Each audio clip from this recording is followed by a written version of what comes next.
Некој си се вози на велосипед, некој со мотор. Деца си седат пред згради и на улица.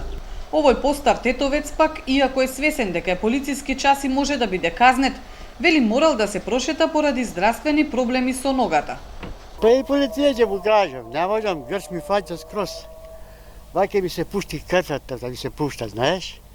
Колку толку до онде и надо се враќа. Но генерално Тетово е празно. По улиците може да се забележи по некој автомобил. Брза помош, полиција. Контроли има на сите влезови во градот. Добар ден, господине. Ваша да дозвола за движење? ТЕ 4039 АГ. Пријатно.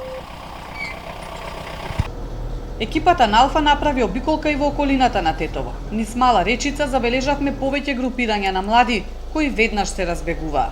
Раздвижено е и на автопатите. Многу помала од вообичаени денови, но сепак раздвиженост има дури и на автопатот Скопје-Тетово-Гостивар. Викендов се чини повеќе работа ќе имаат маркетите отколку полицијата. Оние кои имаат дозвола за работа велат дека од утрото е турбо, како луѓето со денови да седеле дома. Некои основни намирници веќе се потрошени. Има основни работи кои што ги нема на лагер, како што е лебот, јогурт, кисело, тие работи повише ни фалете и овошје.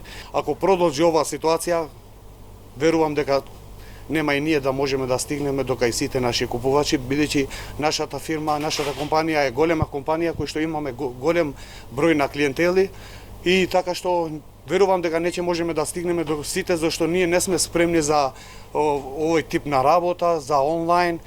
Инаку Тетово втор пат се соочува со полициски час. Првото ограничување на движењето беше за време на конфликтот во 2001 година.